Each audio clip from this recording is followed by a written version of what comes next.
Start the meeting now. All right, well, good evening, everyone, and thank you for your patience. I would like to call the regular meeting of the LASD Board of Trustees to order.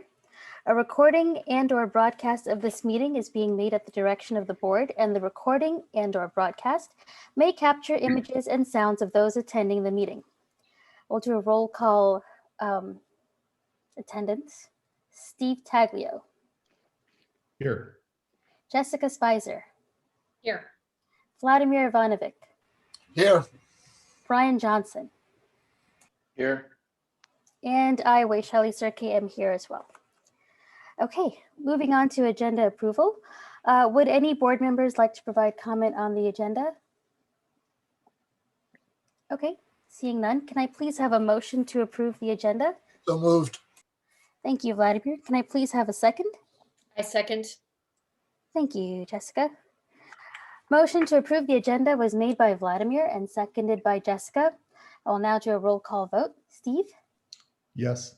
Jessica? Yes. Vladimir? Yes. Brian? Yes. I too vote yes. Motion passes unanimously. Moving on to D3 closed session report. No action was taken in closed session tonight. On to Superintendent's update. Mr. Baer. Yes, good evening. Just a couple of items I wanted to make you aware of and perhaps put on your calendars if you're available. We do have a couple of informational meetings, one for elementary school staff and one for junior high school staff with some public health experts in our community. Those are happening on Tuesday and Thursday of this week. And then also this week are our junior high school new family information evenings at both Block and Egan. So look forward to those events as well. And then I think you're aware, but next week is a February break, and so students will not be in session, and teachers will be enjoying a well-deserved downtime for the week. So just a reminder that that is coming up next week before we resume on February 22nd. That's it. All right, great, thank you. All right, we have 4 things on the consent calendar. Would any board members like to provide comment on the consent agenda? Okay, great, seeing none. Can I please have a motion to approve consent items E1 through E4? So moved. Thank you, Vladimir. Can I have a second, please? I second. Thank you, Jessica. The motion to approve consent items E1 through E4 was made by Vladimir and seconded by Jessica. I will now take roll call vote.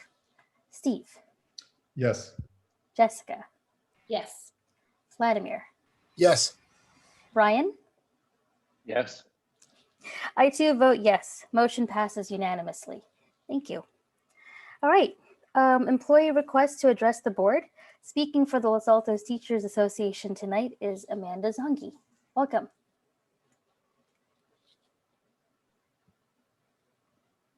Hello, LASD board.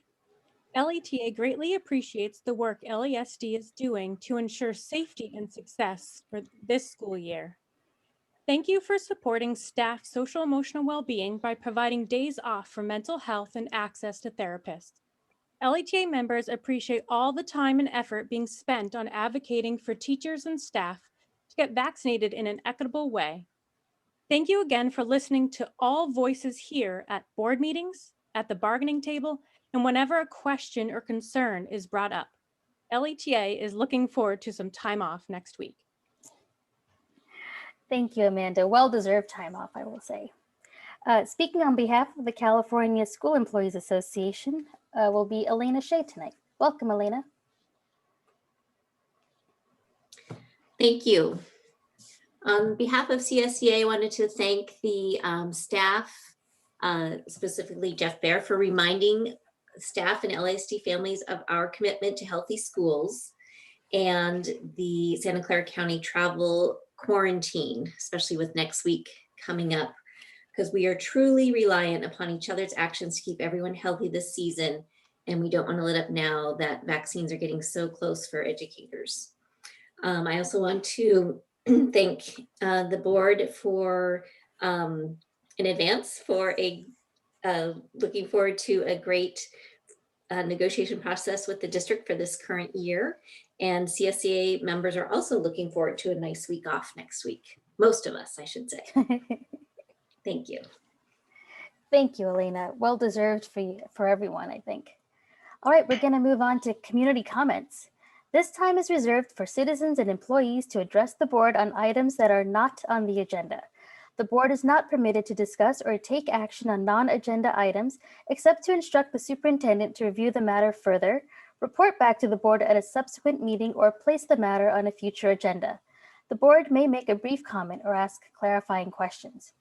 We will now take public comment on this agenda item. To comment on this agenda item, members of the public should use the raise hand button if using the Zoom app, or press *9 if using your phone. Your name will be announced when it is your turn to speak. Prior to providing your comment, please be sure your microphone is on. Each speaker will be given 3 minutes. I don't see that anyone has offered to make public comment tonight, so this agenda item is closed. Moving on to action discussion items. First up, school reopening update. Mr. Bear.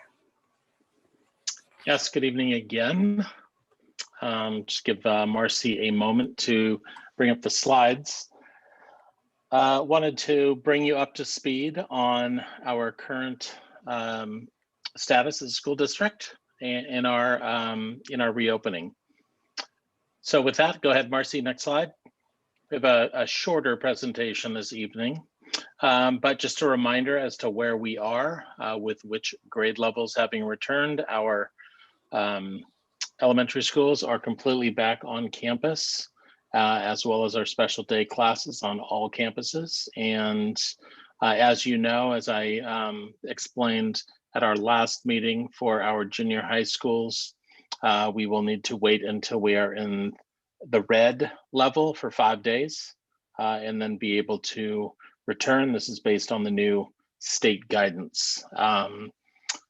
And a reminder that getting to the red level means that we will be below 7 cases per 100,000 on the adjusted case counts. Next slide.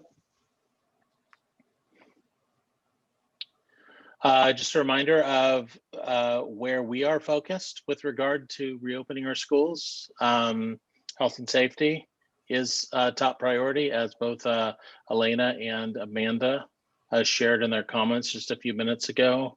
We do think that we are at our best when we are in person for both students and staff.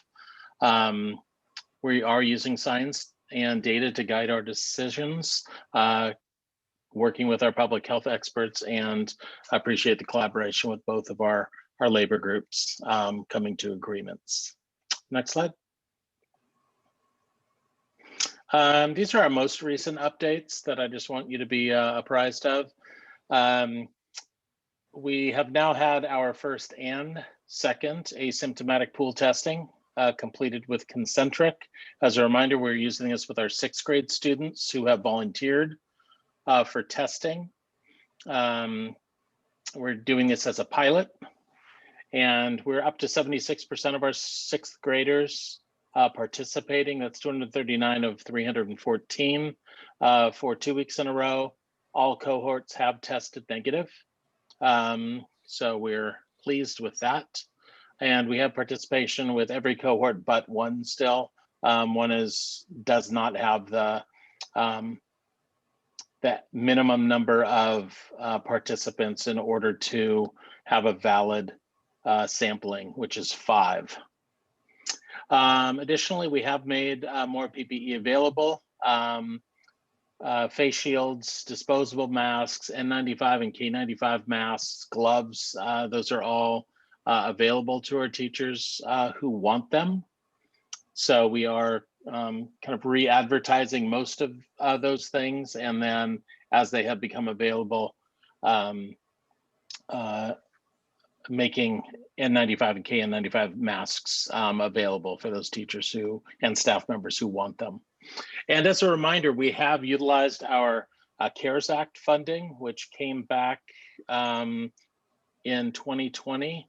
We are using our CARES Act funding to make all of this happen, to pay for PPE, pay for other modifications that we have made in order to bring students back to campus.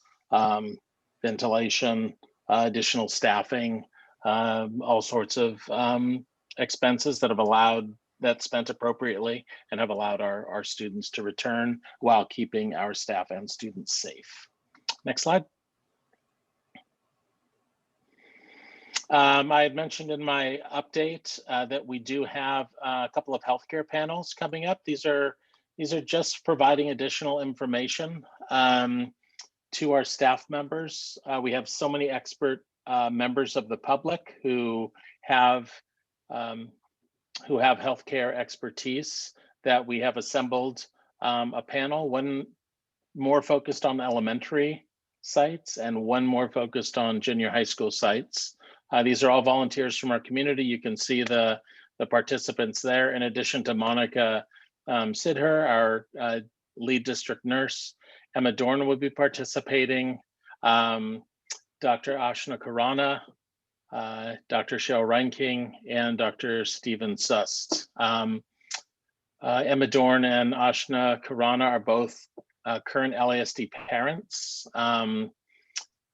Dr. Cheryl Reinking, she is actually a former LASD parent whose kids are now in high school. So we are looking forward to that. And the purpose of this is really to just have a conversation and answer questions. There's not going to be a lengthy presentation. Really wanted to open this up as more of a just a panel discussion in a situation where we can just allow folks to bring questions forward and get them answered. So again, that's this week, Tuesday and Thursday. Next slide.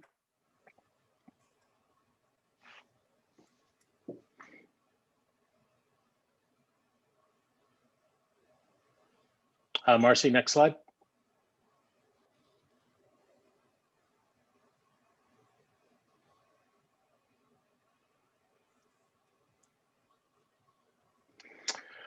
All right, coming up a little bit later in the agenda are our updated and kind of revamped community commitments in order to keep our schools safe places. I've just pulled out a few key bullets to highlight what we're trying to accomplish through this. The first one is really this idea, I think Elena Shea mentioned that we are all part of the same community and all in this together. Our success is going to be defined by our ability as an entire community to adhere to the guidelines. We want to limit the spread, right? We know COVID-19 is present in our greater community, but we want to make sure we limit any spread of it here on campuses.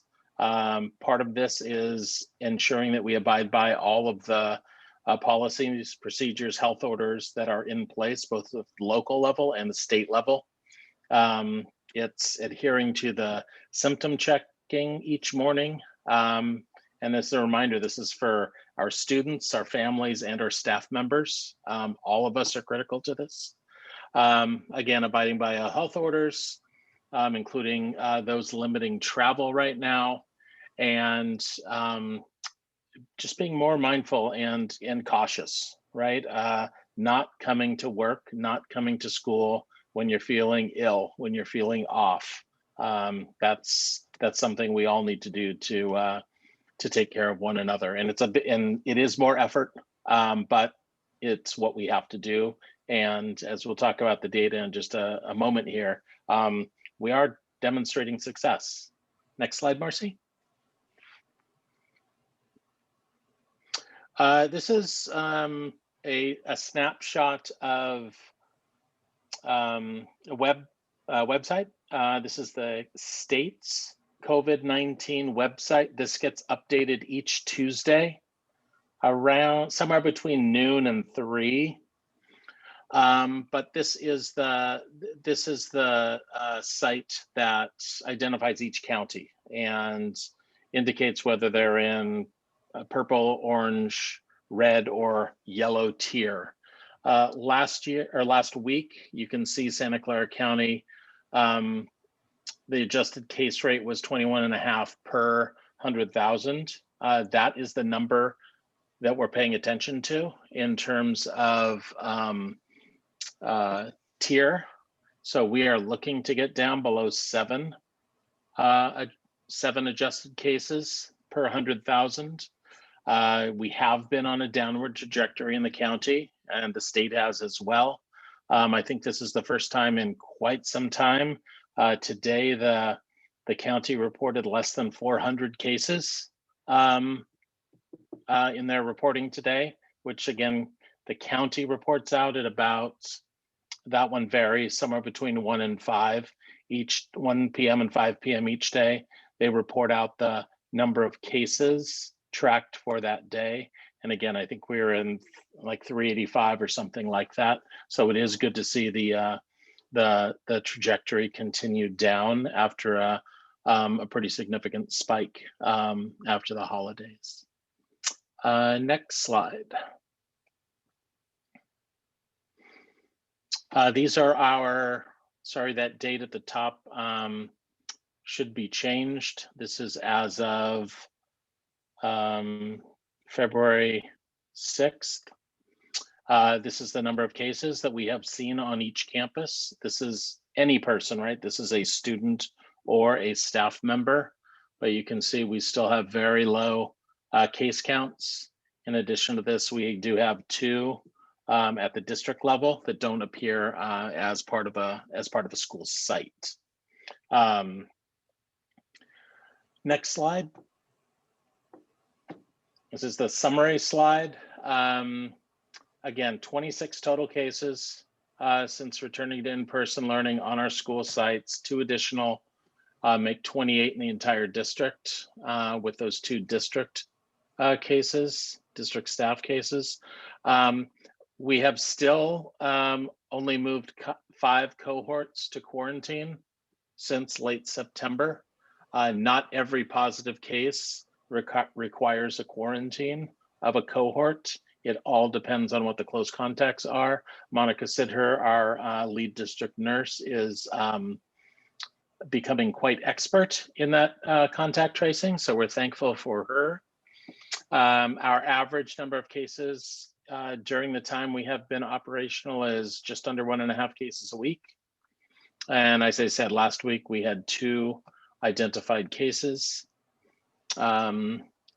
A reminder, this is on our district website on a coronavirus tracker spreadsheet where we do update this each Sunday evening for the week prior. So it gives a look in arrears. What we can say from this is that our model of maintaining stable cohorts, ensuring masks are worn without much exception, distancing in the classrooms, and ventilation. Randy and his team have done a fantastic job with ventilation. Those have proven critical to really mitigating any kind of spread here on our campuses. Next slide.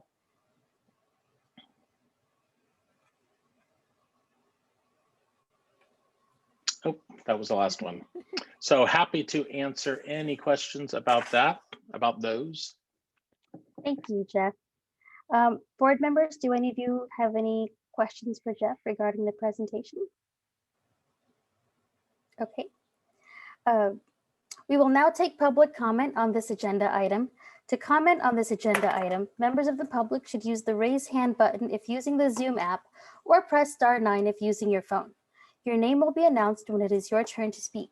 Prior to providing your comment, please be sure your microphone is on. Each speaker will be given 3 minutes. Okay, let me just see. Okay, I don't see any takers for public comment. I'm going to go ahead and close public comment. Okay, board members, would any of you like to provide comment on this agenda item? Steve? It's a couple of questions, comments. On the state data, which talks about counties and where we're at, you say they update weekly, but then we have a 5-day window to open schools after that. Is there any intent or plan for them to update that cycle? Because I know the county's reporting more frequently than that. And is there any way Right, to accelerate? so we've asked about that, Steve, and what's going to happen is we will get notified by our county Mhm. once we have the first day of less than 7 cases. So for instance, if that occurs on a Friday, we will be notified by the county in advance of the state updating their site on that Tuesday, right? So the first day could actually be a Friday, and then Saturday, Sunday, Monday, Tuesday, right? So you're right, the state is just doing it on a weekly basis. But as we get closer, the county will let us know, much like for school districts that haven't opened yet. As we slipped below 25 cases per 100,000, which is the trigger to allow elementary campuses to open, the county public health made districts aware of that. Great. And you've mentioned a couple times the discussions you're having Tuesday, Thursday. If you guys could forward information on how we might be able to sit in and listen to those, I'd appreciate that for the board. Oh, yes. That'd be great. I think Marcy's on that. You'll be getting something. Great. And I think my final comment was, if you look at the data the county's publishing and you look at our zip codes / cities we serve, we're well into the orange already. So I'm looking forward to the county joining us there so we can get things reopened for the junior high level. So that was it. Great, thanks, Steve. Any other questions for Jeff? Nope. I don't have any questions or comments. Thank you, Jeff. We always appreciate these updates. Moving on to mental health survey results. Staff will review survey results from a mental health survey conducted in October and November. LASD worked with Hanover Research to administer a survey regarding the mental health and social emotional well-being of our students and staff. Mr. Baer.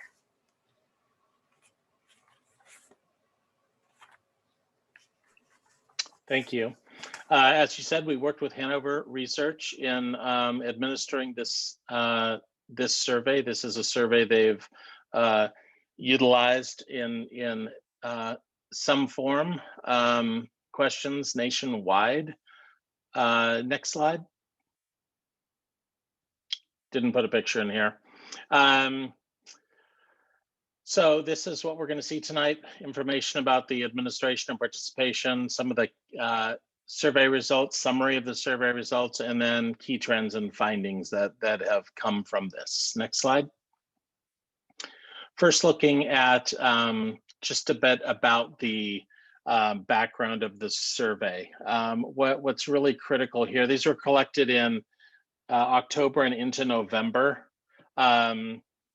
And the themes along the bottom, you will see repeated as we go through these results and into the key findings as well. It is important to understand these two, I think, important things. This was anonymous in terms of surveying, and in this particular survey, parents responded on behalf of their children. Right, so it's the parents' perception of where their children are at. I'll talk a little bit at the end about what's happening next with regard to our upcoming social emotional learning survey for students. Okay, next slide. This is just a bit about the respondents who participated. The 722 responses. 82% were parents and 18% were staff, and of that 75% were school level instructional staff. We did ask whether they were enrolled in virtual school or not. as we dug into the data around this, it became a little bit murky because that is a time, at that point in time, not all grade levels were back in person, even if they had chosen hybrid instruction. So it became, looking at some of the responses, it became clear that not everyone necessarily understood whether they were actually enrolled in virtual school or whether they were in hybrid and just weren't back on campus yet. All right, next slide. This one I thought was is definitely an important slide. This just looks at the overall mental health and well-being. Most respondents reported overall positive mental health. In 63 and 65% for parents and students. And when I say students, I'm talking about parents on behalf of students, just to draw that distinction. And 53% of our staff stating they're in positive mental health. And then putting that up against the idea of stress and anxiety, right? And this is a scaled score where respondents had to place themselves on stratified scale. And you can see that with staff being on top, 98% were experiencing some level of stress or anxiousness, whereas that comparable number with students or children was 82%. It's interesting to put this against the, just the idea that there can be anxiety and stress, yet still feeling positive about mental health. Is an interesting comparison. So we dig into that a little bit as we move on in the survey. Next slide.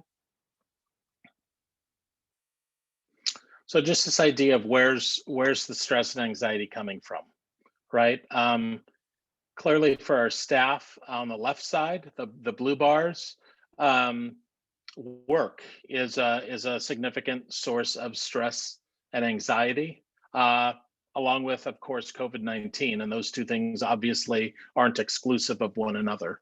So the work or professional life, you can see 55% indicated either it was a very large or a large source of stress, work or their professional life, whereas almost half said COVID, and then their mental health for 25% of them. For students, schoolwork and academics, you can see at 27%, peer relations, and then COVID-19 again. Not surprisingly, COVID-19 is, in the top 3 for both staff and students. Next slide. So we wanted to get at a bit what was happening outside of school, right? Outside of the virtual classroom or the in-person classroom for some at this time. Wanted to find out what our students were doing. The idea we're getting at here is, was it schoolwork largely, or was it relational work, work that will feed their social, emotional, and their EQ. So you can see, well, let me back up. The question was asked in the past week, what types of activities did your child participate in? And these bars indicate responses that were 5 to 6 times or 7 or more times. So reading was at the top of the list. Some kind of physical activity was experienced by half. Interaction with classmates or friends was at 46%, and then some kind of messaging or so perhaps social media or electronic way to stay in touch was 40%. And then the last two really targeted this idea of educational activities outside of school, right? The idea of pods that we knew were happening, what kind of participation we had in those. Again, either informal or structured. And so we get an idea of what the most common activities our students are participating in. And that the next step in this is working to do some correlation between the responses of positive mental health and some of these activities. Next slide. So this particular set of questions was about knowledge about access to various types of support services. And just this is an important one because it really gives us an indication of where we have some work to do and some reasons why this might be the case. So the first bullet there, that both groups shared that they have less access to crisis intervention resources at 65% compared to medical resources or mental health resources, right? And then again, about that same percentage, 65% of the parents agreed that their child's school informs them and provides emotional support for students. So that's positive to hear. When we look at this idea of crisis intervention resources, medical and medical care resources, I think are obvious, but I'll just say it's access to your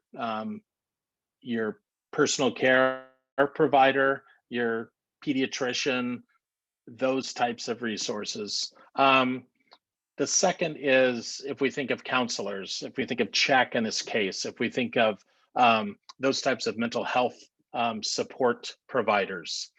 The last one is really about if a child or an adult is in crisis, right? And do they know where to turn? As we dug into that last one a bit, so 65% we look at comparatively and think that's a bit low. As we dig a bit further into that, that is the one area that we realize that we just need to keep communicating, because oftentimes people aren't knowledgeable of what those resources are and how to access them until they need them, right? So with that one, it is that constant repetitive communication and making sure that we don't stop that particular communication because we don't know when someone might need that. Next slide. This one examined a bit about our staff's confidence in their skills in a number of areas. Again, our staff feel the respondents here at least feel least confident about being able to support students who are in crisis or experiencing trauma. But most of them or more of them are confident with their ability to build positive relationships, right? That's what we do in classrooms. That's what we do with students. So you can see the top 5, this is all staff, the top 5 on the left, the bottom 5 on the right, and where our staff feels confident in doing each of the following.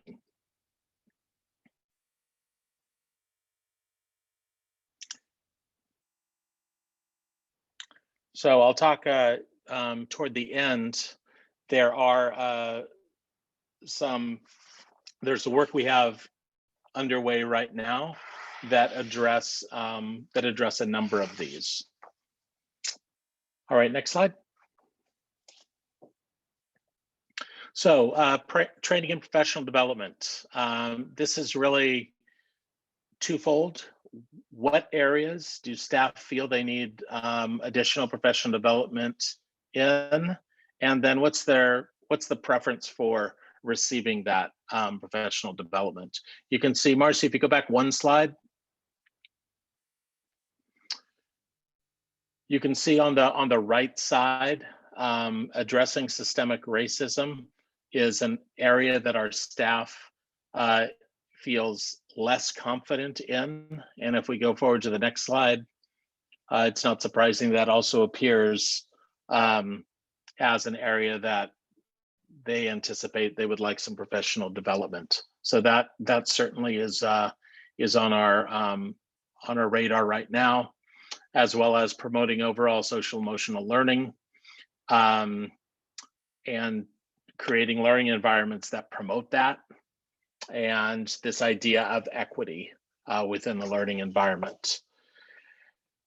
And just in terms of format, preferred format, you can see the choice that's out in front at 54% is that self-guided or online PD, but still strong is that want to collaborate with one another. So I think what we have found over the last year or so is the combination of those not last year, so the last few years, combination of those is quite beneficial.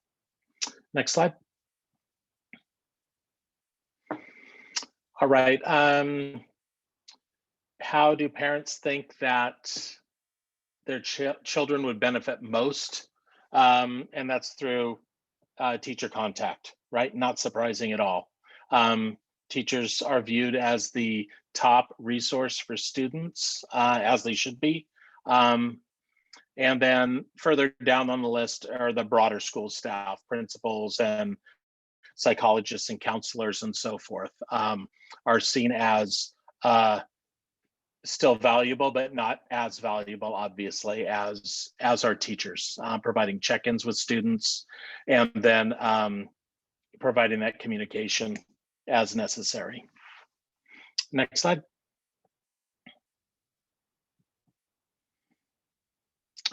So this has to do with access, and you can see at the top they're color coded. Hopefully it's clear. There's a green, a maroon, and a blue. But this really has to do with types of services and types of skills that are ways to support, and also on the flip side, then what are the barriers? So you can see the top 5 factors supporting children's success to support services on the left side. That homeschool communication, again, not surprisingly, is at the top of the list. Also, ability to identify warning signs in their child, and their child's own ability to identify warning signs in themselves are seen as key factors in supporting their child's success. Interestingly, on the other side, that child's ability to identify when they need help is also seen as a barrier for some. In fact, it was the strongest of all. So, and again, that knowing who to ask for help is another key, a key to this. Next slide. So in summary here, some common themes. Stress and anxiety. Most staff are at least moderately stressed or anxious, right? 3/4 of our staff and 41% of our students. Again, still just over a majority, still just over half are reporting good or excellent mental health, even though there is that stress and anxiousness.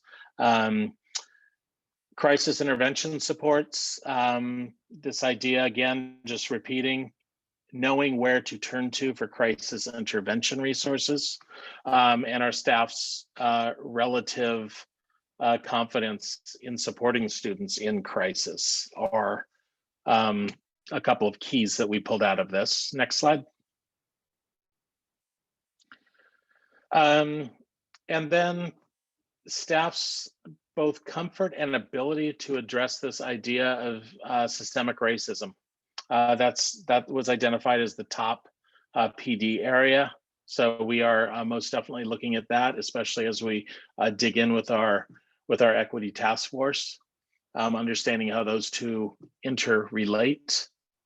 And the last one I know is not a surprise to anyone.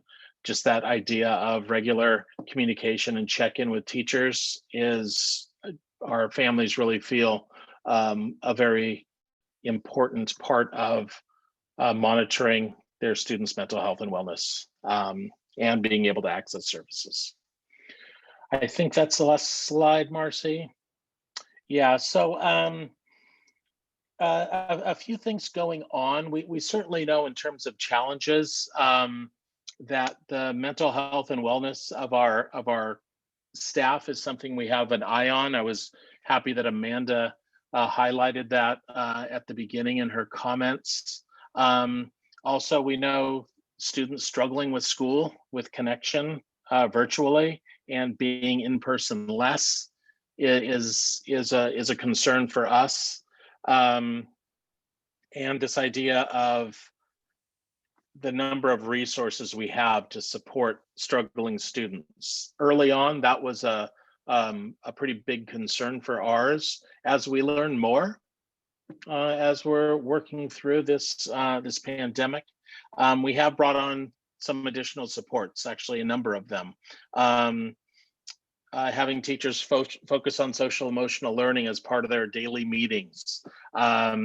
We have reassigned part of a school psychologist to support wellness at a district level, our multi-tiered system of support program, and also coordinating student re-engagement for those students who are having trouble connecting on a persistent basis. We're also connecting staff who are struggling emotionally with either weekly therapist connections or just therapeutic check-ins on a periodic basis. We have more staff reaching out for that, and we're able to provide that support. We have very recently done an entire district training on suicide warning signs, making sure that we are tuned into those signs and how we can respond to them. And our two of our psychologists, Claire and Will, just developed a short video to make sure it was clear what happens once a student name gets raised as concerned, what types of interventions and what types of check-ins we do with school. And we are really focused on staff morale building, both at the site level and the district level. We talk about this frequently in our principal meetings, how we can continue to support staff who are really in the trenches, making this happen on a daily basis and doing just an incredible job. But it is taxing. It is a lot of work, constantly adapting, having to both teach in person and then check in on your kids who aren't in person on a given day. So it's something we are working on as well. We're working closely with CHAC. They're actually coming to give a presentation on March 8th, but we're working closely with CHAC, as well as tapping into Dr. Stephen Sust, who's a psychiatrist. We have access to him and his expertise. Additionally, I think you're aware of this, but we have a grant through the El Camino Community Benefit Program where we have an additional counselor at each of our junior high school sites. So we're using those resources, and then also a partnership with Stanford University that Jennifer Kiker has developed to really utilize as a resource, as an expert resource, as we do as we continue our planning in these areas. So with that, and of course, I'll just end with this. This information leads us to wanting to dig into other areas, right? To find out more about some of the areas that were surfaced here. especially as we look ahead, not really understanding yet what next year is going to look like.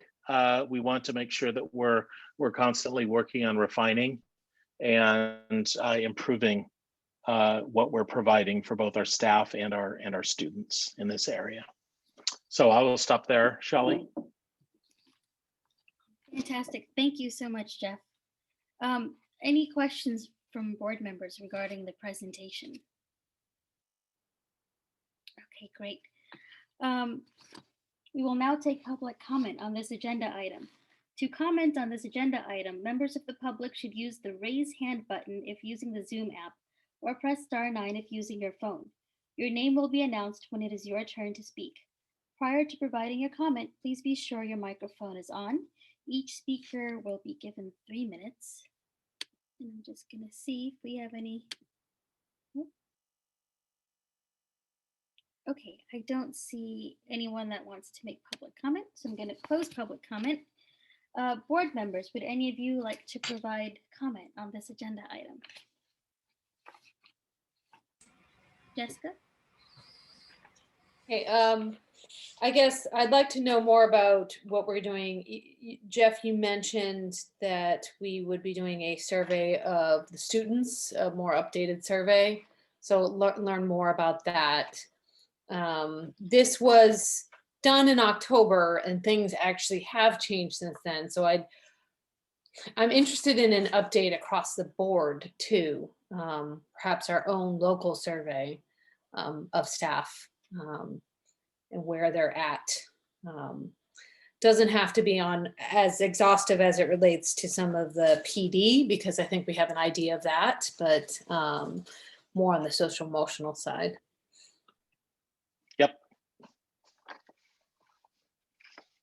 So just to answer the part about the student cell survey, we administer a survey each March. So that will be coming up, and we will have the ability to have some comparative data looking back, I believe. Sandra, if she were, apologies, she's not here, but we will have that ability to have some comparative information for students with regard to students. And it is actually this is the area actually that I have some of my greatest concern. I am confident that we have what is necessary to fill academic gaps that may have been created during the pandemic. We are experts in that, right? We have teachers that are just unbelievable. And we are able, with work, to bring kids up to speed.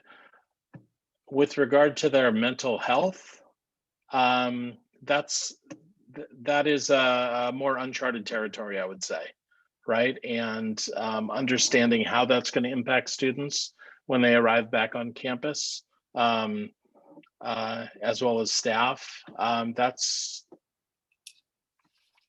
one that we are preparing for, but don't have a great deal of data on at this point, right?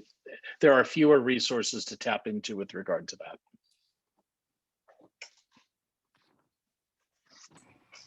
Vladimir? I just like to, it's probably not necessary, but I still would like to reinforce that we need to make an effort to make sure that all parents understand, and students as well, where they can go for crisis intervention. Having, I don't remember exact number, but it should be like 100%. They should all know where to go for that. I think that's really important.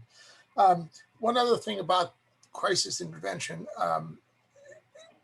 I believe it's true that students who are thinking of suicide often tell their peers about that. And so encouraging appropriate notification of either parents or school is important. There was a slide there. There was one of the items there that mentioned social media at 40%. I think that for grades 3 through 8, that's actually 100%. One last thing is, if I want some information on the reliability and validity of this study, I would contact Maddie. Is that the person I would contact? Yep, I'll connect you with her. Yep. Okay, thanks. Great, thank you, Vladimir. Any other questions? Excuse me. Any other questions? Okay. Jeff, I just had a couple of questions for you.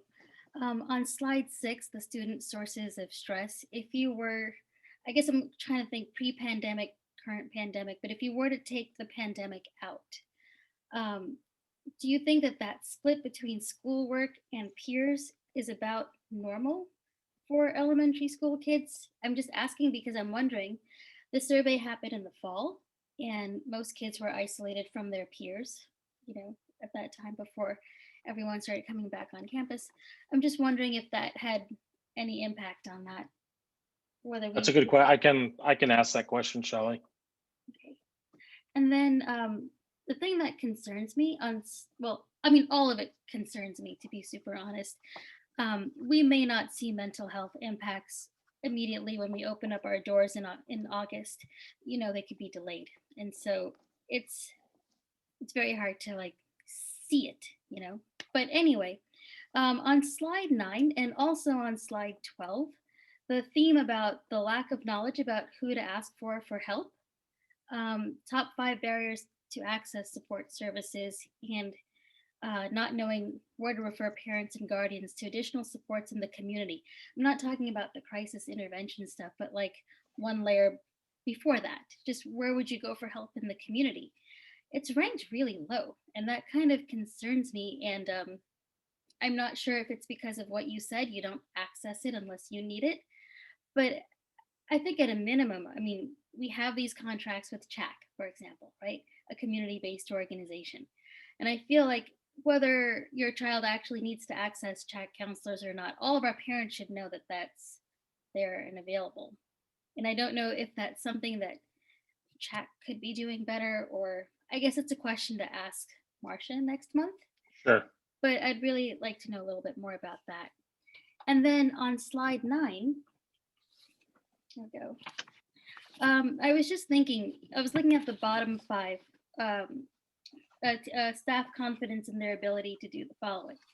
And I'm just hoping that when we are fully back on campus, that teachers will feel more empowered to support their students in crisis, identify trauma, mental health concerns, and integrate trauma-sensitive practices. So I think that might have been in the bottom 5 because it's a little bit of a function of not being with their students, you know, as in person as I'd like to be. I know that our teachers have gotten trained in trauma-informed practices, and that a lot of that stuff is hard to do, I think, over Zoom. So. Okay. Okay. Thank you. You're welcome. Okay. Moving along now. Community commitment to in-person reopening of schools.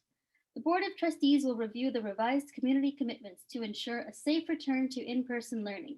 The community commitment is required of families and staff to provide health and safety protection for our school communities. Mr. Bear. Yes, so this is here for your review. Hopeful affirmation. This has been sent out a couple of times, revised and updated based on the comments you provided at our last meeting.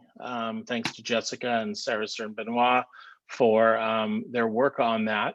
And so we did do some pretty significant updates to it. Just wanted to bring it back to the board for you to see. Again, this has gone out a couple of times to our community already. Most recently this afternoon, about 5 hours ago. Great, thank you. And this is an action item on our agenda tonight. It can be. It doesn't require action. I wanted to leave the board that option if they wanted to make a statement about its importance. Okay. Well, board members, any comments? Any opinions? Well, you know, I'm all for it. So I do know that. And I want to definitely thank you and Sarah for working on it. I personally think it should be an action item because as a board, I know that we support this, and part of supporting this is also supporting the health and well-being of our teachers and staff. And so if it's okay with all of you, I would like to vote on this. Okay. But before we do that, we will now take public comment on this agenda item. To comment on this agenda item, members of the public should use the raise hand button if using the Zoom app, or press *9 if using your phone. Your name will be announced when it is your turn to speak. Prior to providing your comment, please be sure your microphone is on. Each speaker will be given 3 minutes. Let me just do a quick peek. Okay, I see no hands raised for public comment, so I'm going to close public comment. So would any board members like to provide comment? Okay, can I please have a motion to approve the revised community commitments? So moved. Thank you, Vladimir. Can I have a second, please? I second. Thank you, Jessica. The motion to approve the revised community commitments was made by Vladimir and seconded by Jessica. I will take a roll call vote. Steve? Yes. Jessica? Yes. Ryan? Yes.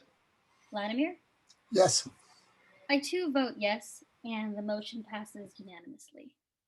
So definitely thank you, everybody, for working on this, and especially Jessica and Sarah for putting it together.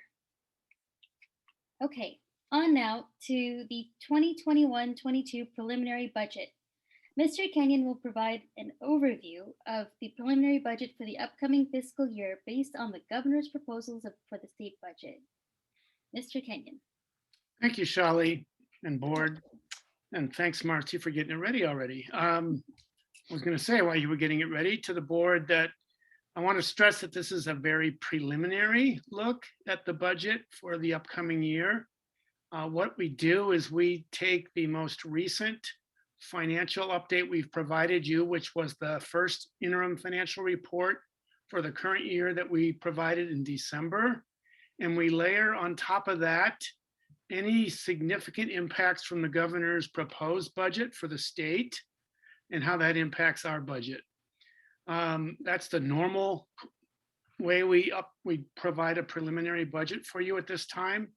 This year, we're also layering a couple other items into this preliminary budget because we have a negotiated agreement with our teachers, and we also have some updated information on property tax growth. So let's go to the next slide, Marcy. Get right into it. In terms of the governor's proposals, every year I share this information. I also share the information about our property tax revenues exceed the guaranteed funding level under the local control funding formula, the LCFF calculated guaranteed state funding. So whenever there is a change in the LCF funding for us, it really doesn't, there's a changing statewide in the governor's proposal. It really doesn't affect our projections because we're dependent on the property tax growth more than we are the LCFF growth in funding. But I do want to recognize that he does have increases.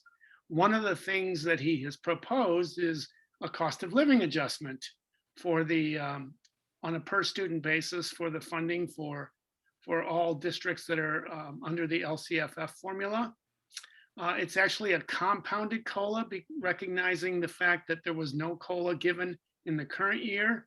He's compounding the current year with a projection for next year's COLA to come up with a 3.84% total COLA, cost of living adjustment, in the funding for next year. That does impact us in the sense that the charter schools funding level is based on the LCFF formula, and an increase in their funding, which is a transfer of our property tax dollars to them, will be increased because of this COLA. And so we did not have this, we did not know this prior to the governor's proposal. So the impact on our projections compared to where we were at first interim is a roughly $350,000 increase in the transfer that we make to BCS for next year. I also note that special education funding is separate from LCFF funding. So any adjustments in special ed, especially a COLA, does affect us. And the special ed funding will get a COLA of 1.5%, which is the projected COLA for next year. Again, the LCFF gets a compound projection of 3.84% based on this year's COLA that never materialized and the 1.5% for next year. When I last presented at the board meeting, I shared several of the governor's proposals. A number of those are very specific in nature. They're restrictive. Then they're mostly COVID related. We have not included them yet in our financials. There would likely be, an offsetting expense for the increased revenues in most of those cases. Plus, we don't have enough definitive information about most of them anyways. So next slide, Marcy. Here's the quick overview of revenues, expenses. Note that we would be drawing down our reserves a little over $500,000 if everything goes according to this preliminary budget. It won't. Everything is going to change by the time we adopt our budget. This is based on current information, current assumptions.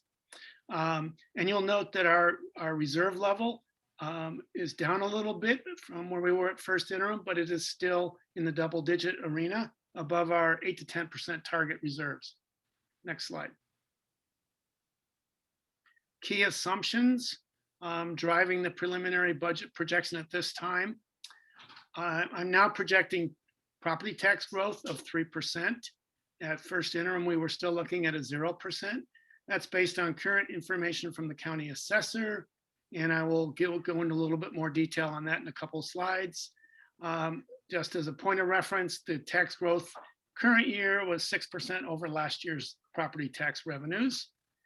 We are projecting students to return to school. We lost a number of them, largely due to the pandemic for one reason or another, but we are projecting some growth next year.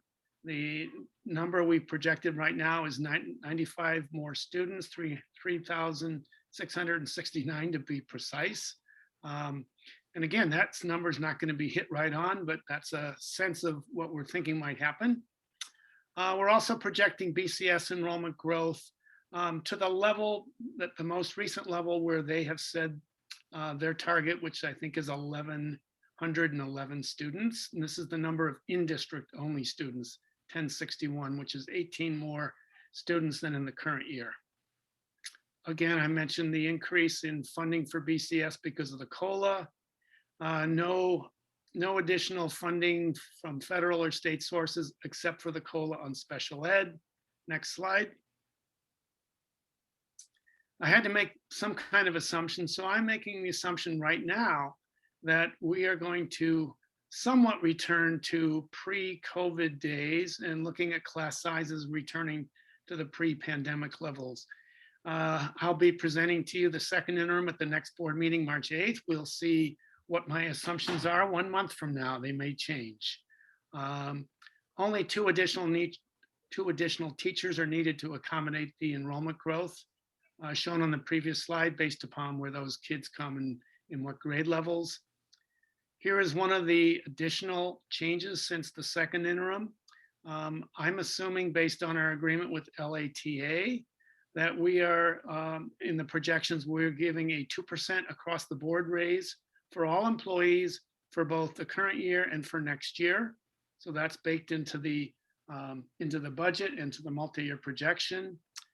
We have normal movement on the salary schedule projected and a health insurance rate increase of 7.5%. Next slide.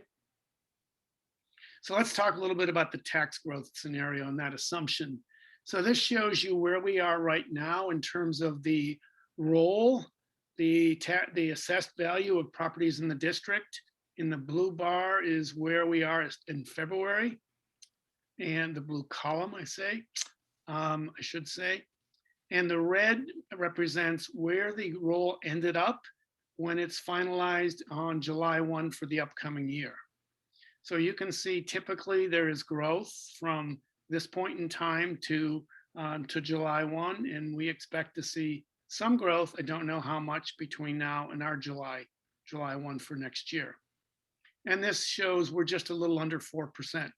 And I will mention that this already incorporates the cost of living adjustment, which was not 2%, but was a little over 1%.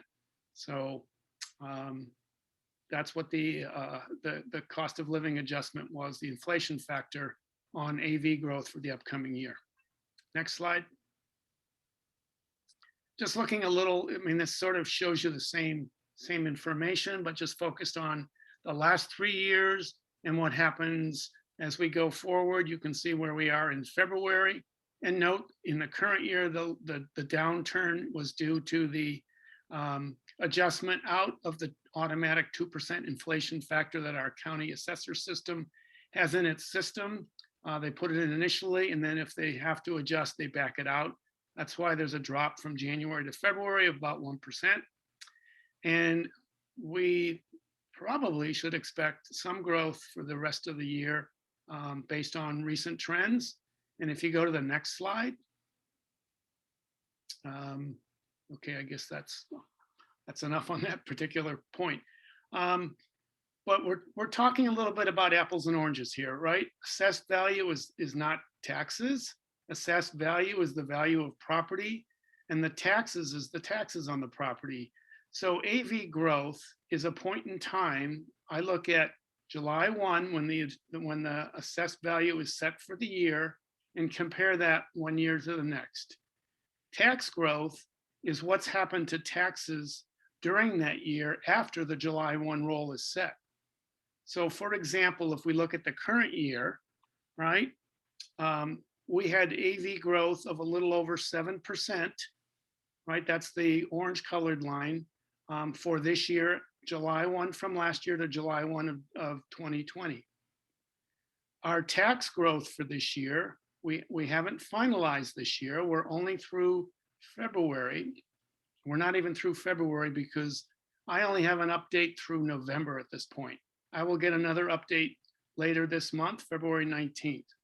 So through November, our tax growth compared to last year at the end of the year is our tax revenues are expected to be about 6% higher than they were last year, okay? Again, the year is not over. So what this slide does show, though, that there's a relationship, obviously, between AV growth and tax growth, and it's not one-to-one, but it's pretty predictable. It's in most cases within 1% of each other. There are a lot of changes that happen after July 1 to properties that will affect the taxes for the year. So some years the tax growth is actually higher than the AV growth. Most years, well, I wouldn't say most years, but many years it's less than. Let's go to the next slide. So you can see over a number of years as we track this trend, you can see the relationship between AV growth and tax growth. So when I talk about AV growth for next year being already 4%, a little over 4%, I'm expecting tax growth to be, you know, within 1% usually of that AV growth, one way or another. So next slide. I can't help but remind everyone that there's still a lot of uncertainties, largely due to the pandemic. It's also very early in the budget process. The governor will revise his proposals in May, so we can see what changes happen there. Let's go to the next slide. I've mentioned this previously. The difficulty with the pandemic, with our enrollment drop, has stressed, has made uncertain the revenues and the fundraising for both LAF and our PTAs. The LAF funding expectation for the current year has been 2.7 million. That's what we've had in the budget. But we think that is possibly at risk. Their grant to us for the next year, they've indicated, is likely to be in and around the neighborhood of 2.5 million. So with those, with the risk in the funding level not actually making 2.7 million this year, they're not sure they can make that. And with the diminished grant next year, this could have programmatic effects on us or not, depending on how we react to this drop in LAF funding. So we may want to discuss this, and I have a slide on that later. Next slide.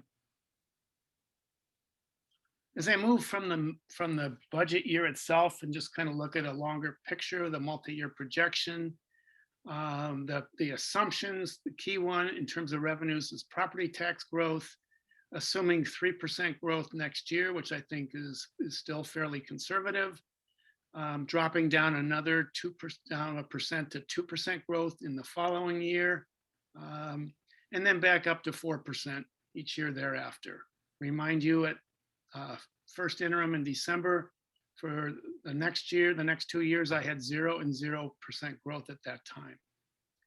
We are assuming COLAs each year going forward after the budget year. We do expect some changes in enrollment, changes in staffing. They're not huge, right? We see a gradual increase in enrollment. I think I shared a slide at the first interim financial report, or maybe it was with the governor's presentation regarding enrollment starting to return back towards the numbers before the pandemic. We have annual movement on the salary schedule. We got an annual 7.5% increase in health costs, health insurance rates. No across the board increases except for the current year and next year, right? Pending negotiations with our employees. I still continue to make the assumption that there will be about 5 retirements in the teaching staff per year based on recent history. That seems to hold true. It has been for the last several years. Next slide. So I wanted to compare where we were in December, looking at just the reserves and where we are now. So this shows you pretty carefully where we're tracking similarly, but a little bit below where we were in December. So we're using, again, the first interim as a baseline, and we have 3 significant changes. We have the updated tax growth assumptions. We have the impact of a COLA on LCF and how that impacts our funding towards BCS. And we have the 2 years of 2% raises built in now. Next slide. I want to remind you, we have a budget review committee that'll begin meeting. The CA, our Citizens Advisory Committee for Finance, will be continuing to work on updating the multi-year forecast and all the assumptions that underpin it. I mentioned the March 8th meeting for the second interim. We have a March 15th annual deadline for layoff notices for certificated employees. The May revise may change some of our assumptions. And I make a note here in that we might want to have a discussion tonight, or beginnings of a discussion regarding whether or not some of the LAF funding cutbacks will, how they might impact us. Next slide, Marcy. So I kind of end with the spreadsheet, the summary level spreadsheet, which is hard to see on the screen. You have it in your, let's back up to your agenda packet. And you know, in case there's any questions about some of the detail. With that, I'm just going to turn it back over to you, Shali, and answer questions. Thank you, Randy. Board members, do any of you have questions for Randy on the presentation? Okay. In that case, we will now take public comment on this agenda item. To comment on this agenda item, members of the public should use the raise hand button if using the Zoom app, or press *9 if using your phone. Your name will be announced when it is your turn to speak. Prior to providing your comment, please be sure your microphone is on. Each speaker will be given 3 minutes. And there's a rush to the podium. I see that. Okay, I'm going to go ahead and close public comment because I did not see anyone. Board members, would any of you like to provide comment on this agenda item? Vladimir. Randy, if you go back to slides 8 and 9, The drop in tax revenue growth this year seems larger than the drop in previous years. If you look at slide 9, there was a small drop in 16, 17, but that was 0.5%. And now we're talking about more than 1%. And I'm wondering if that is of concern. So again, I will say that we're not finished with the current year. So you're comparing not even halfway through the current year compared to end of year on all the other years, Vladimir. Okay, thanks. Yep. Any other questions for Randy? Nope. Any comments on the LAEF funding? We could start by reducing our salaries. Brian raised his hand. I'll just say the LAF question doesn't really make sense to me to consider sort of all by itself. To me, the big upcoming thing is how do we do learning recovery, and whether that's summer school or whatever else. And so I don't, especially given that our projected reserves are at least are currently above our stated target of 8 to 10%.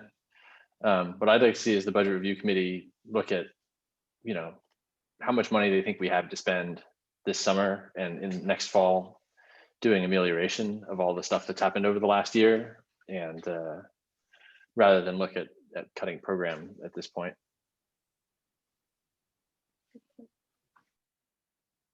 Great. Any other comments? Okay. Thank you, Randy. I don't have any other comments. Thank you as always for all the work you do on our budget. And Brian, thank you. That's, good meaty stuff for the budget review committee to get into. Oh, thank you for that. Yeah, I agree, Brian. Thank you for that comment. I think that makes sense. Right, moving right along. The Citizens Advisory Committee for Finance, CACF, mid-year report. The CACF will present a mid-year report of findings and recommendations. Mr. Kenyon. Yeah, I'm going to turn it over to Fred Gallagher, the chair. I just want to comment that every year the Citizens Advisory Committee for Finance makes an annual report first to the community in an annual report card that goes out in the mail on how we spent our monies, our parcel tax monies in the prior year. And they also make an annual report of their findings and recommendations to you, the board, usually in the late spring, either late May or in June. In the last recent years, the committee has decided that they would also do a mid-year report, which probably better syncs up with our budget schedule in terms of looking ahead to next year. If they have any significant input or recommendations or findings, they thought it would be a good idea to share in mid-year time. So I welcome that, and I'll turn it over to Fred to do this year's mid-year update. Fred? Thanks, Randy. So Board of Trustees, Superintendent Bear, staff, thanks for your service, and thanks for the opportunity to serve on CACF. It's a very rewarding experience, and I'm here to present the mid-year report. It would be good to get your feedback, if not in this session, maybe in some follow-up discussions, because we're trying to use this as to advise you on what we're looking at doing in our end of year report, which we're looking at the end of May or beginning of June. So if we go to the next slide, this year we're focusing on pandemic or financial impacts of the pandemic is what I would say. 4 categories, and we've organized our subcommittees to explore each of these categories. So the first is our revenue subcommittee. Will actually look at tax collections, as Randy was just clarifying, and the implications on the reserves. We'll have a capital needs committee, an enrollment committee, and then our operating expense committee will look at possible future costs related to the pandemic. In the past, we've typically focused our scenarios on the revenue side. Given the pandemic, we've actually putting a more acute focus this year on the expense side. And when we look at the financials in the current situation that we have with the pandemic, Our attitude as a district should be prepared for what we might face with these pandemic related expenses, not only in the coming months, but some may extend for years. So next slide.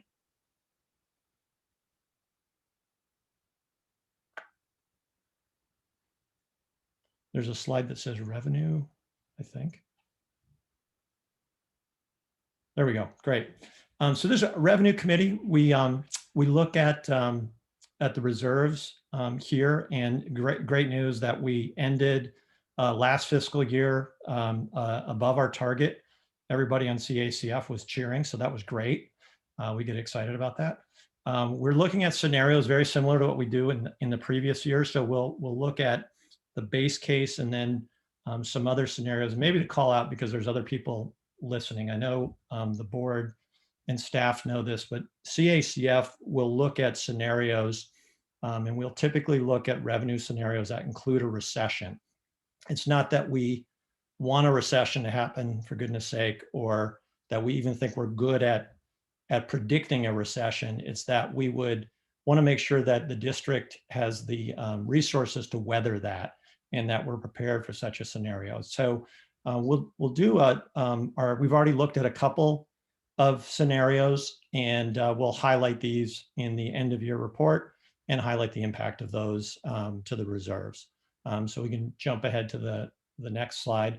Actually, there was one other point I wanted to, if you don't mind going back to that. The point I wanted to draw is actually what we've typically seen in a recession, following recession, is that there's a lag in the impact, the adverse impact to the district. And so if you actually were looking at the last page of Randy's report there, you start to see that we start to see more pressure 2 years after the depth of the recession as opposed immediately to it. And so we're putting that into the scenarios we have, that the hardest part is likely to be a year or two after the recession is experienced. So that's the point I wanted to make there. Now we can go to the next slide, even though I said it before. Capital needs, a couple of issues here, or a couple of topics is the right way for me to say it. Our facilities, we're not seeing the same wear and tear this past year. Hopefully we'll start seeing that activity that brings that wear and tear. The consequence of that will be that we may see more maintenance and plant services bills. The second is, and I believe has been brought forward to the board, there may be a need to upgrade the HVAC. There's a discussion that there may be some regulations imposed that require an upgrade to the HVACs in the facilities. Whether or not that happens is one thing, but the district may choose to fund an upgrade to the ventilation systems. And so we'd want to look at that scenario roughly in early discussions on this. It could take a few different directions on how those upgrades could manifest themselves. Just order of magnitude, we could be looking at $1 million bill in terms of one scenario. And so what we'll be doing between now and the end of the year is looking at both the wear and tear aspect of it, as well as potential of a system upgrade on the HVAC systems. Mitigating some of these costs, since the district acquired the 10th site, we have some rental income, which is feeding capital funds. So that's coming in. And so that's good news. We can start to get ahead of some of these costs. And I think that's all I had on that one. If we go to the next slide. Everyone here is aware we experienced a decline in enrollment this past year. The relevant scenario here is we're working with a demographer to say, okay, what happens if we see an increase sooner than we'd planned? So in the preliminary budget report we just heard, there's a 95 student increase. What if we see something that's higher than that? What could that imply in terms of our expenses? And what we would end up recommending, or the direction that we're going with the recommendation is that the district would have a strategy, look at the grades, where this might happen and how you might address it. So that's what we're doing on the enrollment side of the coin. If we go to the next slide. So we started a discussion, and I want to share the discussion that we've gotten started at CACF, really to kind of talk about how we might be helpful in looking at operating costs related to the pandemic in the years to come. And so if we go to the next slide, these are some of the things that we've discussed at CACF. I believe many of these items have been raised to the board. Some of these are very much anecdotal, but I just want to run through these. I think we've heard about learning loss. Each of you have. I cited a study that's there at the bottom of the page that was done in California. It doesn't include this district, but it talks about learning loss. We've had some individual stories that have come in to us on CACF. One parent shared that, there was a parent that feels that there's a lost year this past year. There's other folks that explain that there are people that want to have their kids recover from this, and they'll find some mechanism to do that. I think I've seen that in the board presentation tonight and in earlier ones. We've also heard about some successes where some students are getting ahead academically with the remote learning. And so maybe there's something there that we can carry forward. Covered tonight with it was the research, Hanover research that Jeff went through. When we made these slides, we were looking at what the governor was talking about with social and mental health. And so that's an area of concern. And then it was just raised a second ago, is our current programs, such as summer school, it might not cover it. And we don't want this to happen, but we may be looking at a prolonged situation that could increase the requirement, or we may decide that we want to supplement academic or social mental programs more than what we've been doing usually. So these are some of the discussions we've had. If we go to the next slide, this is actually the first point is really, actually the overall slide is, how do we at CACF start to be helpful in planning from a budget and a multi-year projection in addressing future costs related to the pandemic. And much just like we saw in the Hanover research that Jeff was sharing, we were saying, hey, the first thing we'd suggest is that if possible, measure the loss that we're seeing, be it on learning loss or the socio emotional learning aspect of it. And just as you just did, report that out. I think the community would benefit from that. We would highlight, we're not, we don't want to over test or over study or over assess the group. We want to do it, as much in the normal assessments as possible. And then the board and the district, you're going to be faced with some decisions after you look at those assessments, and you may consider enhancing programs, adding to programs. At CACF, we would defer to the experts when it comes to the budget and the finances. Is when we come in. We don't know what the impact, if any, would be of the assessments to the LASD programs and the associated costs. Let me highlight a couple other points at the bottom. When we look at the governor's budget has started to provide for some one-time funds, which is good news. Unfortunately, our expenses may carry on over time. And so as we're going through, just to put this in a practical sense, when we get with in our meetings, we're typically asking, what are some of the programs that are going to be introduced to address some of the issues that we're seeing, and are they carried through into the budget? How are they reflected in the budget, and what line items? And so that's really practically where we would come in to help is look at, hey, are there scenarios where we need to increase an allocation of budget, maybe by some categories in the budget, because you're not going to have a line item that says pandemic related costs. But in your individual line items, you may decide that, hey, we need to increase the allocation here because of the pandemic related expenses. And again, we all hope that we'll get through this quickly. We don't want this to carry on, but we do want to make sure that the district is prepared to the extent that there are costs that carry on into the future. So those are what we're working on. Appreciate any feedback that you would have tonight. If it makes sense to follow up with one of you, I'd be happy to do that. And so I'll turn it back over to you, Shally, for questions or comments. Thank you so much, Fred. We always appreciate the tremendous work that the CACF does. Thanks. You're welcome. Are there any questions from the board on Fred's presentation? Okay, seeing none, we will now take public comment on this agenda item. To comment on this agenda item, members of the public should use the raise hand button if using the Zoom app, or press *9 if using your phone. Your name will be announced when it is your turn to speak. Prior to providing your comment, please be sure your microphone is on. Each speaker will be given 3 minutes. Let's see if we have any takers. Okay, I don't see any hands for public comment, so I'm going to close public comment. Board discussion. Would any board members like to provide comment on this agenda item? You got somebody who raised their hand. Did I really? Oh, wow. Oh, great. Oh, I'm so sorry, Megan. Please, Megan, make your comment.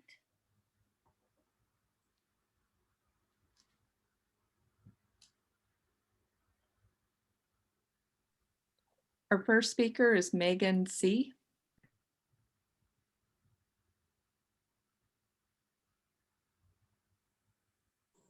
Sorry about that. I had an issue unmuting. I'm just really appreciative that for all the work that's gone into this and the presentation. And I just wanted to comment on the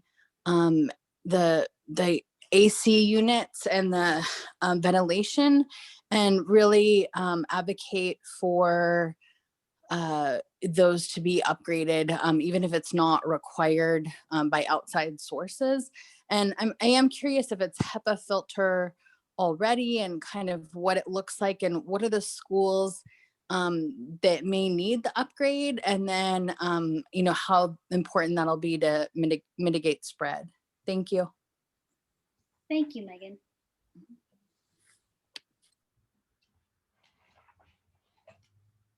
Okay, board comments.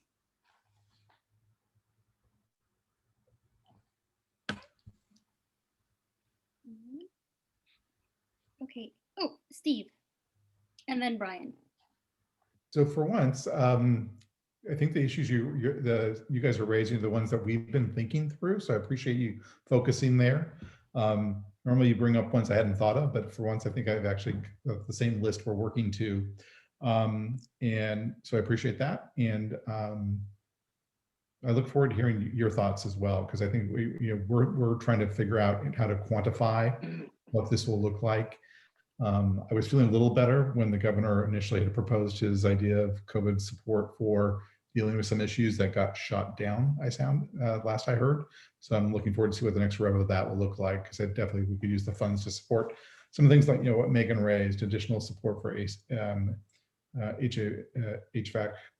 improvements, that type of thing. So where that money would come from would be great to see. But thank you. Brian, did you have your hand up? Yeah, so thanks, Fred, and thanks to everybody at CACF. I always appreciate the work. I do want to echo the sort of concern about enrollment. That's always one of the things that I'm concerned about, because as you note, our revenue isn't tied to our enrollment. And so I'm always worried that we're going to back ourselves into a corner where our enrollment declines for a while. So, we sort of manage our costs, but then if we see an enrollment spike, there's no extra money coming with those kids. And so, you have a couple of knobs here that we can maybe turn in terms of student teacher ratios, which isn't a popular thing. So I would love to know if anybody over at CACF has any ideas about a longer term sort of cyclical reserve management strategy. I mean, right now, for as long as I've been on the board, and I think as long as I've been coming to meetings, our target has been 8 to 10%, sort of regardless of where we are in that long enrollment cycle.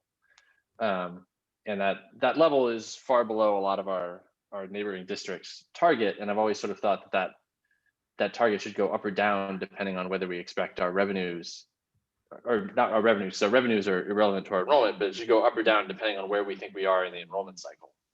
So it'd be interesting just to see some of your folks workshop that and see if we should set a more flexible or more variable policy. And one of the things that kind of feeds into that is I would love to see if what you think the possible impact will be of the latest housing allotment process, which I think is sort of coming to a head over the next year or so. The RHNA, I don't know if that's the right acronym, but the Bay Area housing allocations, which are Right. looking like they're going to be up significantly for Los Altos, possibly Los Altos Hills, Mountain View. And I actually have no idea if those levels come to fruition, what that would mean for our overall financial situation. I mean, obviously I would expect it would mean more kids, but you know, more development actually does mean more money for us. So I don't know if that balances out, and I would love to see some preliminary guesstimates on that issue. Great questions. Thanks. Jessica?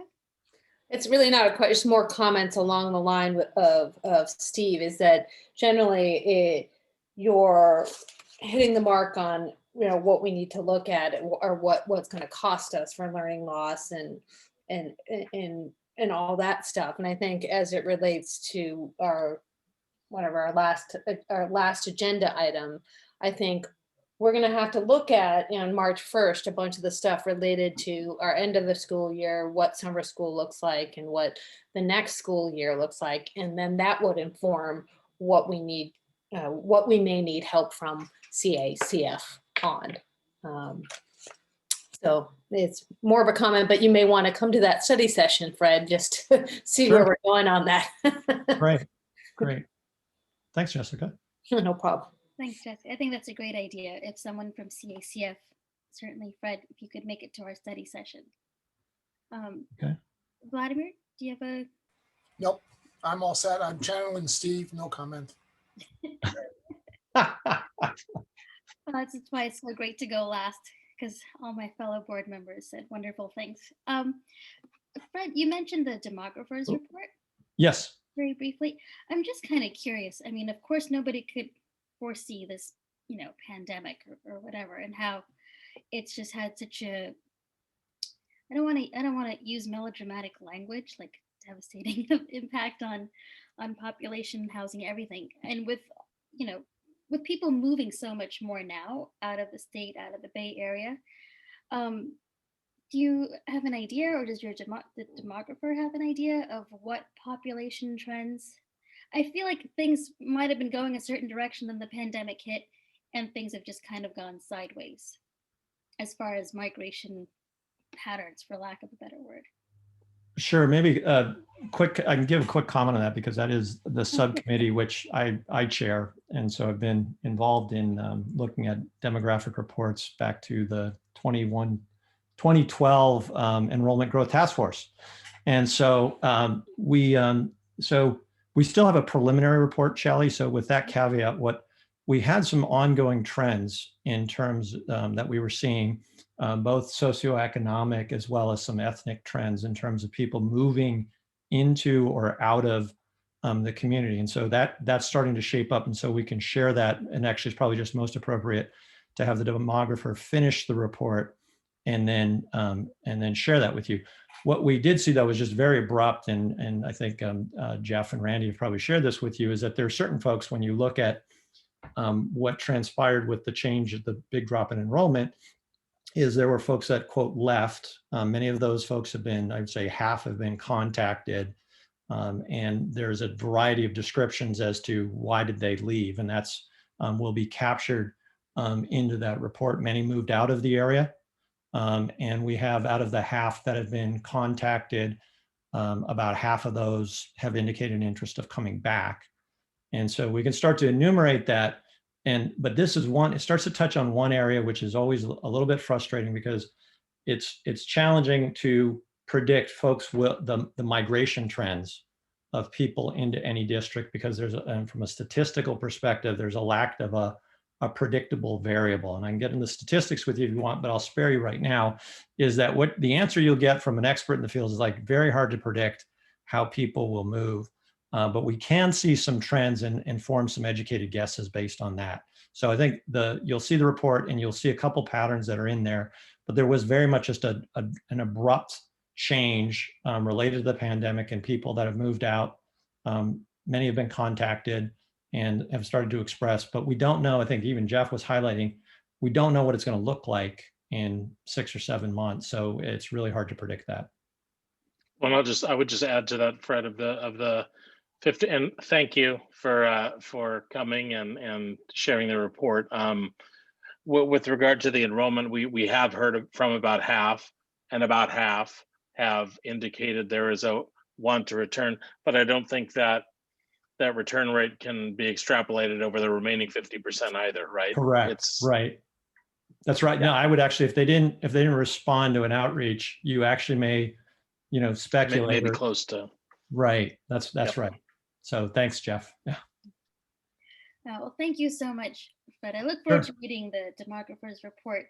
And please thank the rest of the CACF for all their good hard work. And thank you so much for coming tonight. Great. Hey, have a nice evening. You too. Thanks, Fred. Thank you. Bye now. Bye. Okie doke. Moving on to our next agenda item, the 2020-21 negotiating interest for Los Altos School District and California School Employees Association, Chapter 103. The negotiating interest for CSEA will be shared. The Board of Trustees will also review and consider approving the district's negotiating interest with CSEA. Mr. Kenyon. Yes, this is an action item for the district part of this. The CSEA proposal of their interest for negotiations is just for your information only. We're going to be asking you to take action on our proposal for negotiating with our classified employee group. Basically, this is the same proposal, same interest that we brought to you last year. But we never got to complete negotiations with CSEA last year because of the pandemic. So we've just updated it by 1 year. And we actually start negotiations very soon with them. Once you've approved our agreement, we can begin that process. So again, it's an action item for our portion of the interest, proposed interest. Okay, great. Turn it back to you, Shelley. Thank you, Randy. Does the board have any questions for Randy on, I believe it was the attachments to the agenda? I don't have any questions about that either. We will now take public comment on this agenda item. To comment on this agenda item, members of the public should use the raise hand button if using the Zoom app, or press *9 if using your phone. Your name will be announced when it is your turn to speak. Prior to providing your comment, please be sure your microphone is on. Each speaker will be given 3 minutes.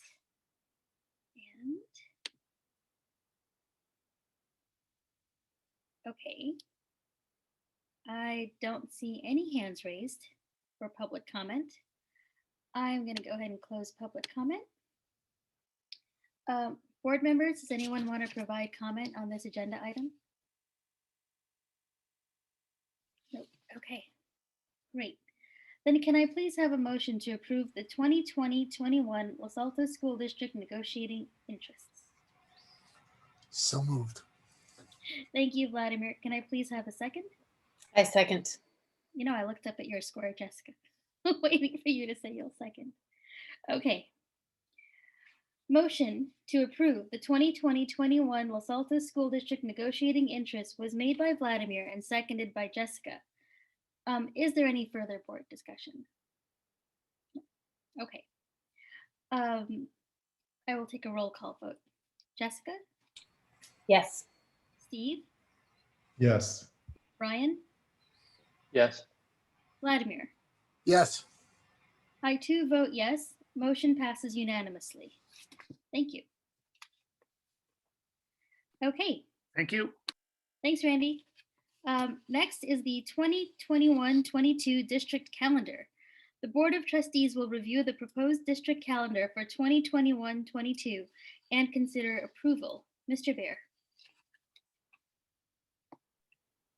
Yes, hello again. Attached is a draft copy of or proposed copy of the 2021-2022 district calendar for board's consideration of approval. This calendar essentially matches this year's calendar with regard to start date, end date and placement of vacation weeks and professional development days within the calendar. It holds to the idea of matching our high school districts, our partner districts, spring breaks, winter breaks, holiday breaks, things like that. So we have coordination for our families who bridge across both school districts. So with that, I bring it forward for your consideration. Happy to answer any questions. Does anyone have questions for Jeff? Nope. Okay, I think it's pretty straightforward. I just wanted to confirm with you, Jeff, that we haven't shortened any breaks or holidays or anything like that. We have not. Excellent. Okay, we will now take public comment on this agenda item. To comment on this agenda item, members of the public should use the raise hand button if using the Zoom app, or press *9 if using your phone. Your name will be announced when it is your turn to speak. Prior to providing your comment, please be sure your microphone is on. Each speaker will be given 3 minutes. Okay, nobody has raised their hand to comment on our district calendar, so I'm closing public comment. Board members, any comments? No? Okay, can I please have a motion? Can I throw something out there, Charlie? Yes. I just want to throw out there that one of the things that we had in train before the pandemic swept everything before it was a sort of a pilot effort to move the parent-teacher conferences earlier in the school year. And I think, you'll correct me, Jeff, but I think we're still sort of interested in pursuing that next year, even though it kind of got blown away by the abnormality of this year. Yes, it is. We are going to pursue that. We actually anticipate doing those similar to this year, where we provide a window of time in which those conferences be held. And then if they're done ahead, teachers then have the ability to take that Monday and Tuesday as compensatory days for having done the work already, but just earlier in the school year. Right. So, and encouraging teachers to do that, right? Because I think this year more than ever, it'll be important to get a handle on. And I know the teachers, even before the parent-teacher conferences, reach out if there are specific kids who need extra help. But it seems like this year more than ever, we need to make sure everybody's on the same page earlier. Yes. Thanks. Yep, that's absolutely the plan. Any other comments or questions for Jeff? Then can I please have a motion to approve the 2021-22 district calendar? So moved. Thank you, Vladimir. Can I have a second, please? I second. Thank you, Jessica. Any further board discussion? Okay. Motion to approve the 2021-22 district calendar was made by Vladimir and seconded by Jessica. I will now take a roll call vote. Jessica? Yes. Steve? Yes. Brian? Yes. Vladimir? Yes. I too vote yes, and the motion passes unanimously. Okay. Now on to the next agenda item, the 2021 CSBA Delegate Assembly election. The Board of Trustees will consider casting a vote to fill 6 vacancies on the CSBA Delegate Assembly. Mr. Bear. You're muted, Jeff. Thank you. This is the time of year where the board makes a decision on who to cast votes for to represent our region at the State Delegate Assembly. And the document is attached. And Vladimir, I think it's you, yes? Can I look to you for perhaps some recommendations for the board on these delegates? Sure. The first comment I have to make is that I think that any one of the delegates would be fine. There's no, I don't think we'd make a mistake in choosing any one of them. I have a slight preference for Fiona Walter. I know her and she's good. And I'm also impressed with the knowledge and experience of Danielle Cohen. Other than that, I don't have any particular recommendation, and choosing the first 4 off the list or 5, whatever it is, I think we'll do fine. Thanks, Vladimir. Jessica. I think we should add Devin Conley being a Mountain View Wisman trustee close by. Other than that, I've been, when I've been to those the Santa Clara County School Boards Association meetings, I've liked Bridget Watson. But like he said, everybody seems highly qualified. Steve and So Brian. we have Bridget Watson, Fiona Walters, Devin Conley, and Danielle Cohen. So that's 4. We don't necessarily have to vote for 6, or we can just choose 2 more to vote for. So thank you, Jessica, for bringing up Devin and Bridget. I've worked with both of them before. They're really solid school board members. Van Lee, I kind of sort of know her from discussions on the ethnic studies curriculum. So I think she's quite solid. Does anyone oppose me putting her name down? Yep, okay. Vladimir, did you say we did not have to vote for 6, just up to 6? Okay. I don't think so. I think we can't vote for more than 6. That's correct. Okay. So we've got Danielle Cohen from the Campbell Union School District, Devin Conley from Mountain View Wisman, Van Lee from Eastside Union, Fiona Walter from Mountain View MVLA, Mountain View Los Altos, and Bridget Watson from Sunnyvale. If you want to add more, I think we have 5 there. Is that right? We have 5. Yeah. If you want to add David Goodry, that's fine with me. Yeah, I think I've met David Guidry before from Los Gatos Saratoga Union High School District. Okay, I think we've got our 6. Cool. So. Do we have to vote on this? We do, but we have to take public comment as well. Okay. So we will now take public comment on this agenda item. To comment on this agenda item, members of the public should use the raise hand button if using the Zoom app, or press *9 if using your phone. Your name will be announced when it is your turn to speak. Prior to providing your comment, please be sure your microphone is on. Each speaker will be given 3 minutes. Let's just check. Okay. No one's raised their hand for public comment, so I'm closing public comment. Any other comments on this agenda item? Okay. Now I would like a motion. Can someone please make a motion to approve Danielle Cohen, Devin Conley, David Guidry, Van Lee, Fiona Walter, and Bridget Watson for the 2021 CSBA Delegate Assembly? You added in Van Lee. Yeah, we talked about Van Lee. Remember we have Daniel Cohen, Devin Conley, David Goodry, Bridget Watson, Fiona Walters. Okay, all right, then Van Lee too. Yeah. No, that's we're over. 1, 2. No, that's 6. 4, 5, 6. Yeah, okay, that's fine. Yeah. Okay.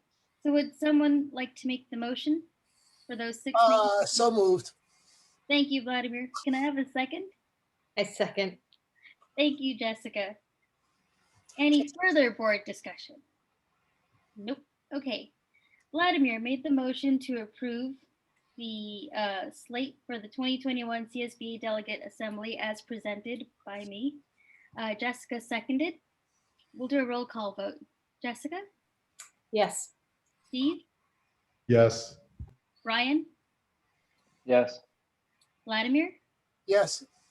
I too vote yes. Motion passes unanimously. And good luck to the people that we voted for. Okay. Final agenda item. Study session, March 1st, 2021. Review of school reopening. The Board of Trustees will discuss the upcoming study session, special meeting, on March 1st, 2021, where the 2020-21 school year will be discussed, as well as its implications for summer 2021 and next school year. Mr. Baer. There's quite a few numbers in there. Yes. Yes, we would like to call so first of all, we'd like to call a study session, a special meeting, technically, to discuss the current school year, kind of the idea of what we have built and where we are, and then look forward through the end of the school year, as well as summer school, and perhaps some preliminary discussions about next school year, though that, of course, is going to depend largely on the health orders that are in place at that time. But what I'd appreciate hearing from the board, as I've talked to Sandra and Randy, are what are those aspects you would like to make sure we address and bring information forward on as we have this meeting. Board members, any questions or comment? Steve? Are we answering the question now or waiting for later? I think, you know, the I think this is just based on what Jeff just said. If anything he just said was not clear, you may ask him to I clarify. think it's trying to quantify learning loss a little bit for us. I mean, we talked about it, the assumptive that it's there, but can we, if we're going to have a study session on what are we going to do to fix it, we need to understand what the problem, how big the problem is, and where are the gaps. And so any data you have that you can bring to the table for that conversation would be really helpful. Yep. I think we're all just working with the idea that we know there's issues. I just need to understand what they are. Thanks, Steve. Any other comments or suggestions? Jeff? So Jeff, I kind of would like to know if you could drill that data down by student groups or specific populations. I'd like to know which student groups are impacted more or less than others, and kind of understanding why. And I think that, you know, in this year, I think mental health is going to impact a lot of kids' academic performance, more so perhaps than in previous years. And so I would also like to know what some of our proposed mental health supports are.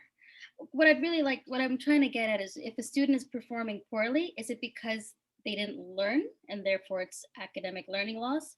Or is it because there's something else that's been happening in their home life throughout the pandemic and that's impacting them that way?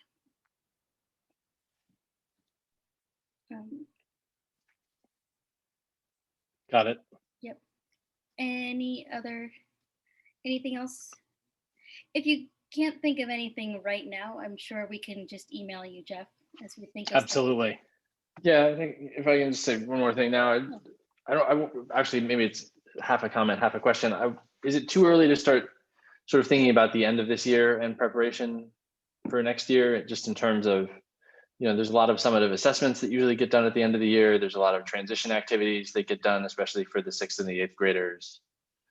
So I don't know whether it's too early to start figuring out those plans or not, but. Did we want to do public comment before we go into our comments about this? It seems like we went in a weird territory. I was ready to say stuff, but then I'm like, wait, we're supposed to just be clarifying what he said. I understood what he said. Okay. Sorry. I'm going to blame this one on Steve for taking us off the rails. I think that's a good idea. I second that. That motion. I seconded. Reiterating that I should stay quiet. Okay, got it. We will now take public comment on this agenda item. To comment on this agenda item, members of the public should use the raise hand button if using the Zoom app, or press *9 if using your phone. Your name will be announced when it is your turn to speak. Prior to providing your comment, please be sure your microphone is on. Each speaker will be given 3 minutes. I see no hands raised for public comment, so therefore I'm going to close public comment. Would any board members like to provide comment on this agenda item? Jessica. I would have to agree that I would like to see us figure out how we're going to quantify what we need summer school for, and how we're going to start the school year from all that. So I don't know how we're going to assess based on how the kids are. We have some kids at school, we have some kids at home at school. So, but we need to know what they need to know. Well, And fortunately, we have teachers working with them every day. Yeah. So they are going to certainly be the experts in this. Okay. And then I liked Charlie's whole idea of figuring out beyond it being, if there is an academic issue, what's behind it. I don't know how we're going to quantify that or figure that out. But as you said, they are teachers are in contact with them every day, whether that it's in person or at home. And then, then we're gonna, like, as I mentioned to Fred, we do need to then figure out how we're going to be paying for all this. I think we can, and I think we'll make it happen and find ways to pay for it, but that is a real concern. And I think that is it for now for me. If I can just piggyback on what Jessica said, just to clarify also, when I'm thinking about what's causing the learning loss, is it academic issues or health or mental health issues? What I was kind of trying to get is, will we have some sort of support during the school year? I feel like we can't just address everything over the summer. I think we may consider having, I don't know what form that would take during the school year, whether it's extra tutoring or whatever it is, but just maybe consider that it may take us more than the summer to fix this. Any other comment? Vladimir. Just, is it appropriate to think beyond, let's say, the summer and perhaps next year? Because I think given the pandemic has totally upset the apple cart, we have an opportunity now to put it back in a different, put it together in a different way. And we might want to consider that, but it's, this is an area that I know nothing about. I would expect our teachers and our staff to provide 94.3% of all the suggestions there. So I don't think it's too early to start thinking about that necessarily. Putting it into action, certainly it is until we know what the playing field, what is allowed on the playing field. But we have, I'll tell you, we have begun those discussions. Well, what role does virtual learning play? Knowing that some of our students are actually performing better than they normally do or have historically. What does that mean? Does it have a role to play? I don't know yet, but we are having those types of conversations preliminarily. Yeah, and how could virtual schooling augment the in-person schooling? Great, thank you. Anything else? Like I said, if you remember something later, feel free to email Jeff. All righty. Please. We will now move on to board and administration comments. Should we start with you, Randy?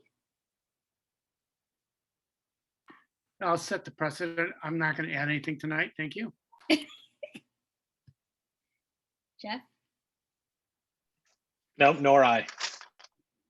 Okay. Jessica?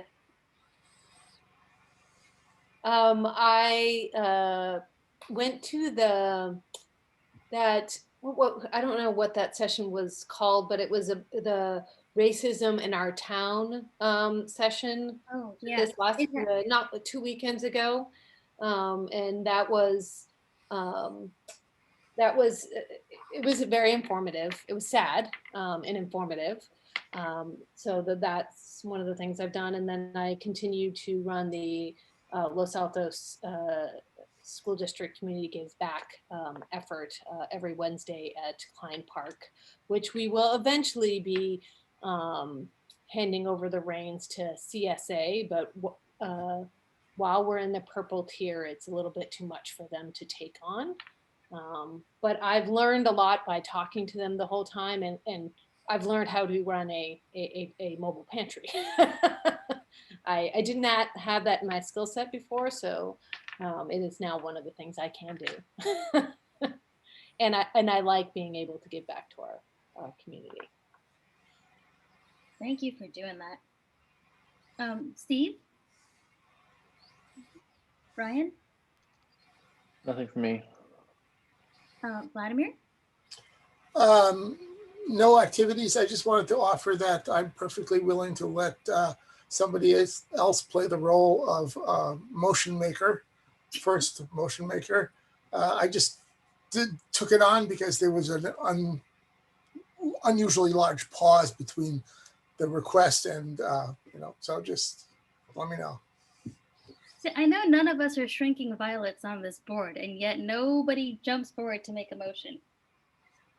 As for myself, It's because we can then just blame Vladimir if we get flack for it later. Exactly. I went to the School Board Association meeting on January 27th, and Superintendent Dewan gave her State of the County, which was interesting. I heard the racism talk that Jessica was talking about, and definitely very heartbreaking, but provided good context for the Equity Task Force meeting I went to today. And looking forward to attending both healthcare panels this week. And there is a challenge team meeting on Thursday morning, if anyone's interested. If you are interested and Jeff's gonna be there, let me know and I'll forward you the Zoom link and the agenda if you're not already on their mailing list. And oops, that's it for me. Okay, meeting adjourned. Thank you. Thank you all. Thanks, guys. Have a good night. And the rest of the week. And the rest of the week.